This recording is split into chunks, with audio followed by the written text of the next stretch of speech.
More than 13,000 mostly Haitian migrants have crossed the Rio Grande into Texas and are now living under this bridge. Would you look at this? Conditions, they tell us, are squalid, with only a few toilets and little access to food or clean drinking water. NBC News has learned the Biden administration is planning to ramp up deportation flights back to Haiti over the next week to deal with the surge. Think of that. Homeland Security officials say most of the Haitian migrants came from South America, where they've been living for years. Of course, deporting these migrants would mean sending them to a country in turmoil.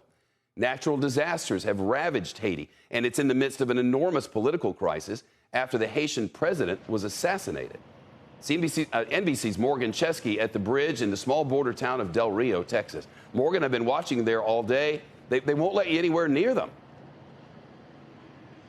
Yeah, Shep, we're about a quarter mile away from that bridge right now. We were escorted by the sheriff of Valverde County to about 100 yards or so away earlier this afternoon. Temperature right at about 100 degrees. And we could see in the distance just part of that group of, at last check, 13,700 migrants, the majority of them from the island nation of Haiti, essentially left waiting under this bridge to be processed.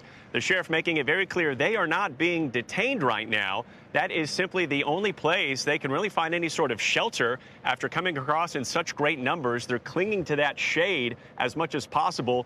Very little food or water. We know there's only a couple dozen bathrooms there for a massive crowd. And I'm told that a staff of about 100 state personnel, including paramedics, trying to do whatever they can there. But this is a humanitarian crisis. And I want you to hear the words of what the Del Rio mayor said earlier today. Take a listen.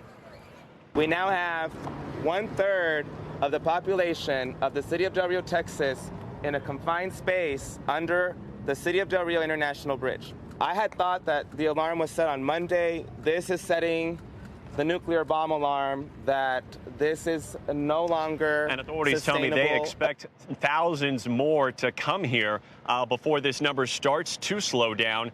In the meantime, they are turning to federal resources to try to get some help here. We know that there are area restaurants here, Shep, cooking up food to bring it to the migrants here. Some of them, I'm told, have even gone back across the river into Mexico to get food and water and then bring it back to their families on this side of the river.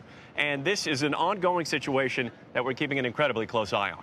Shep? Man alive. Morgan Chesky will come back for developments. Thank you.